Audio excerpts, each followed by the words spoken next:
అర్ధరాత్రి చీకట్లో తిరిగేది ఎవడు? దొంగలు. పాడువాడ గుడ్ల చుట్టూ, పాడువాడ గడిల చుట్టూ తిరిగేది దొంగలు. ఈయన ఏం చేసిండో గతంలో నాకు తెలియదు. తెలుగుదేశంలో ఏం చేసిండో ఈయన నాకు తెలియదు. మా మల్లన్నకి బాగా దోస్తాను, నాకు తెలియదు పెద్ద.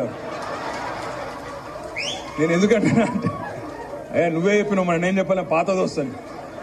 నేను ఎందుకంటున్నా అంటే ఇదివరకు ఏం చేస్తున్నానో తెలియదు కానీ అన్ని గిసోంటి మాటలే ఉన్నాయి. ఇంకో మాట అంటాడు, మొన్న జేబుల కత్తెర పెట్టుకొని తిరుగుతున్నా అంటాడు.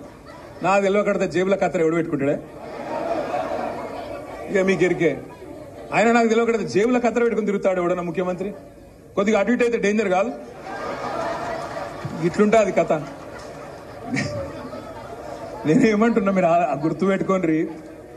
గిసోంటోడు ముఖ్యమంత్రి అయితే మాకు కూడా సిగ్గే ఉన్నది, మాకు కూడా సిగ్గు అనిపిస్తుంది. అమ్మ ఏడోకెళ్ళి వచ్చిండ్రు రాబోయి, ఏడుకెళ్ళి మోపోయినా మాకు కూడా బాధనే ఉంది. అందుకే మూతి మీద తన్నినట్టు సమాధానం చెప్పాలంటే జాడిచ్చి తన్నినట్టు మొన్న హైదరాబాద్ లో ఎట్లా తన్నినరో మళ్ళొకసారి కాంగ్రెస్ అట్లే జాడిచ్చి సికింద్రాబాద్ లో, చేవేళ్ల, మల్కాజ్గిరిలో మళ్ళా జాడిచ్చి తంతే ఆ నోరు మూత వడాలే.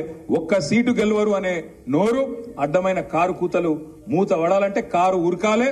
100 కిలోమీటర్ల రఫ్తారుతో కారు ఊరికి లక్ష్మారెడ్డి గారు బ్రహ్మాండంగా గెలిచి తీరాలి. ఇంకొక మాట కూడా నేను మీకు విజ్ఞప్తి చేస్తా ఉన్నా, ఇంకొక మాట కూడా ఆలోచించమని నేను కోరుతా ఉన్నా. ఇవాళ నేను ఇది ఉత్తగానే అంటలేను, ఆషామాషిగా ఆరోపణ చేస్తలేను. మీరు జాగ్రత్తగా గమనించండి, ఆలోచించండి. అసలు రేవంత్ రెడ్డి కాంగ్రెస్ పార్టీ మనిషా, అసలు రాహుల్ గాంధీ మనిషా, నరేంద్ర మోడీ మనిషా నాకైతే సమజ్ అయితలేదు. మీరు జాగ్రత్తగా వినుండ్రి, చూడుండ్రి ఆయన మాటలు, ఆయన వ్యవహారం. రాహుల్ గాంధీ ఏమో ఏమంటాడు, దేశం అంతా తిరుగుతుండు పాపం ఆయన కాలికి బల్బం కట్టుకొని. ఆయన ఏమంటుండు పిచ్చోడు, చౌకీదార్ చోర్ హై అంటాడు. నరేంద్ర మోడీని చౌకీదార్ చోర్ హై అంటాడు. రేవంత్ రెడ్డి ఏమంటుండు, హమారే బడే బాయి హై, మోదీ సాబ్ హమారే బడే బాయి హై. ఆయన చోర్ అంటాడు, ఈయన బడే బాయ్ అంటాడు. ఆడ రాహుల్ గాంధీ ఏమో పాపం అమాయకుడు, అదానీ ఫ్రాడ్ హై అంటుండు. అదానీ ఫ్రాడ్, దొంగ అంటుండు. ఈయనేమంటుండు, అదానీ హమారే ఫ్రెండ్ హై, ఫ్రాడ్ నహీ హై. ఇది రేవంత్ రెడ్డి గారి మాట.